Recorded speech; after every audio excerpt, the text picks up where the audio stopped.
Big Boss Malayalam season 7 live അപ്ഡേറ്റ്സിലേക്ക് പോവാം. എന്തെങ്കിലുമൊക്കെ നല്ല കാര്യങ്ങൾ ചെയ്തൂടെ?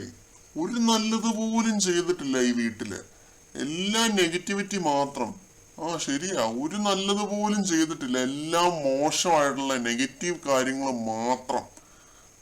നല്ലത് ചെയ്തിട്ടുണ്ട്. ഇടയ്ക്കിടയ്ക്ക് ഓരോ പാട്ടൊക്കെ പാടും. ഈ പാട്ട് പാടുന്നതിൽ ഒരു കാര്യമുണ്ട്. അതെന്താണെന്നറിയോ? പാട്ട് പാടുമ്പോൾ അതിലും ദൈവത്തിന്റെ ഒരു കാര്യമുണ്ട്.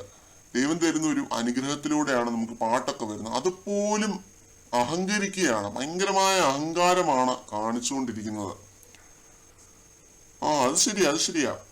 പുള്ളിക്ക് മാത്രമേ ഈ വീട്ടിൽ കഴിവുള്ളൂ, വേറെ ആർക്കും കഴിവില്ല. എപ്പോഴും പറഞ്ഞുകൊണ്ട് നടക്കുന്ന ഒരു കാര്യമാണ്, എനിക്ക് മാത്രമേ കഴിവുള്ളൂ, നിങ്ങൾക്കൊന്നും കഴിവില്ല, കഴിവുള്ളവരല്ലേ ഉയർന്നു വരേണ്ടത് എന്ന്. പാതിരാത്രി ഇരുന്ന് ലക്ഷ്മി, ആദിലാനൂറ, അനുമോള് ഇവരെല്ലാവരും കൂടി ഇരുന്ന് ചർച്ച ചെയ്തുകൊണ്ടിരിക്കുകയായിരുന്നു. ആരെ പറ്റിയാണ് ചർച്ച ചെയ്തുകൊണ്ടിരുന്നത് എന്ന് ചോദിച്ചു കഴിഞ്ഞാൽ അക്ബറിനെ പറ്റിയാണ് ഇവർ ചർച്ച ചെയ്തുകൊണ്ടിരുന്നത്. നിങ്ങൾക്ക് മനസ്സിലായി കാണും.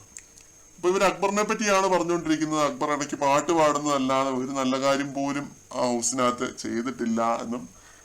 അതേപോലെ ലക്ഷ്മി പറയുന്നുണ്ട്, കുഞ്ഞു കുട്ടികളെ എന്തുകൊണ്ട് കാർട്ടൂൺ കാണിക്കുന്നില്ല എന്ന് അറിയാനുള്ള ഒരു സ്റ്റിമുലേറ്ററി ബോധം പോലും ഇല്ല, അത്രയും ബേസിക് സെൻസ് പോലും ഇല്ലെന്നോ അങ്ങനെയൊക്കെ ഒരുപാട് കാര്യങ്ങൾ ഇവര് അക്ബറിനെ പറ്റി പറയുന്നുണ്ട്. ഒരു 2-3 മിനിറ്റ് ഗ്യാപ്പിൽ ഒരുപാട് കാര്യങ്ങൾ ഇവര് പറയുന്നുണ്ട് അക്ബറിനെ പറ്റി. നൂറയാണ് ആ ഒരു പാട്ട് പാടുന്ന കാര്യം നല്ല കാര്യമായിട്ട് പറയുന്നത്. അപ്പോൾ അത് ലക്ഷ്മി ഒപ്പോസ് ചെയ്യുന്നുണ്ട്. അല്ല, അതുപോലും നല്ല കാര്യമില്ല, അതിപ്പോലും അക്ബർ അഹങ്കാരം കാണിക്കുന്നുണ്ട് എന്നാണ് നമ്മുടെ ലക്ഷ്മി പറയുന്നത്. പിന്നെ നെവിൻ ആ വഴി വന്നപ്പോ ലക്ഷ്മി പറയുന്നുണ്ട്, നീ പോയി വളവിട്ട് വളർത്ത്. എന്തിനെ വളവിട്ട് വളർത്തണം? വളവിട്ട് വളർത്ത്, എന്തിനെയാണേലും വളവിട്ട് വളർത്ത്, എന്നാലേ വെട്ടാൻ ഒരു സുഖമുള്ളൂ എന്ന് പറയുന്നുണ്ട്.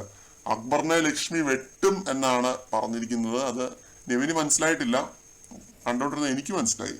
അക്ബറിനെ വെട്ടുമെന്നാണ് പറഞ്ഞത്. എങ്ങനെയാണോ വെട്ടാൻ പോകുന്നത് കണ്ടറിയണം. ഇങ്ങനെ ഒരു അന്തിച്ചർച്ച നടത്തിയോണ്ടൊന്നും ആരും വെട്ടിയ ചരിത്രം ബിഗ് ബോസിൽ ഇല്ല. അപ്പോ മാറിയിരുന്നൊരു ചർച്ച നടത്തിയത് കൊണ്ടോ അല്ലെങ്കിൽ ഇത്തിരി ഒരു കുറ്റം പറഞ്ഞുകൊണ്ടോ ഒന്നും ആരെയും വെട്ടാനായിട്ട് പറ്റില്ല. അവിടെ അത് ആ രീതിയിലുള്ള ഗെയിം കളിക്കണം. പ്രേക്ഷകരുടെ മനസ്സ് കീഴടക്കണം ആദ്യം.